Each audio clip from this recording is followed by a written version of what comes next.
বিশিষ্ট সাহিত্যিক ও কবি সুনীল গঙ্গোপাধ্যায়ের লেখা একটি বিখ্যাত ছোট্ট কবিতা আজ আমি পাঠ করে শোনাব। কবিতা এই শহর।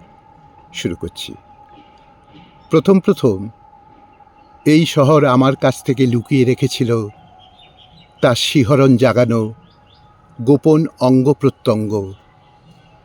ছেলে ভোলানো দৃশ্যের মতো আমি দেখেছি ময়দানে সূর্যাস্তে বিখ্যাত সব জাহাজের সারি, ইডেন বাগানে প্যাগোডার চূড়ায় ক্যালেন্ডারের ছবির মতো রোদ, পরেশনাথ মন্দিরের দিঘিতে নিরামিষ মাছেদের খেলা, বাঁশের জানলায় কাঠের হাত, দোকানের কাঁচে কাঞ্চনজঙ্ঘা সিরিজের বই, দক্ষিণেশ্বরের মন্দিরে বাঁদরদের সঙ্গে পিকনিক, 2 মাসে একবার মামা বাড়িতে বেড়াতে যাবার উৎসব।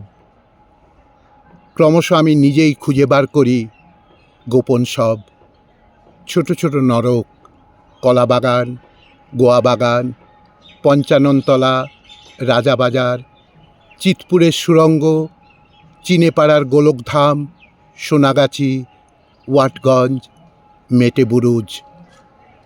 একটু বেশি রাতে দেখা ফুটপাতের অজস্র সংসার, হাওড়া ব্রিজের উপর দাঁড়ানো বলিষ্ঠ উলঙ্গ পাগলের প্রাণ খোলা হাসি, চিনে বাদাম ভাঙা গড়ের মাঠে গল্পের শেষে এক হিজড়ের অনুনয় করা কর্কট কণ্ঠস্বর আমায় তাড়া করে ফেরে বহুদিন, আমায় তাড়া করে ফেরে বহুদিন।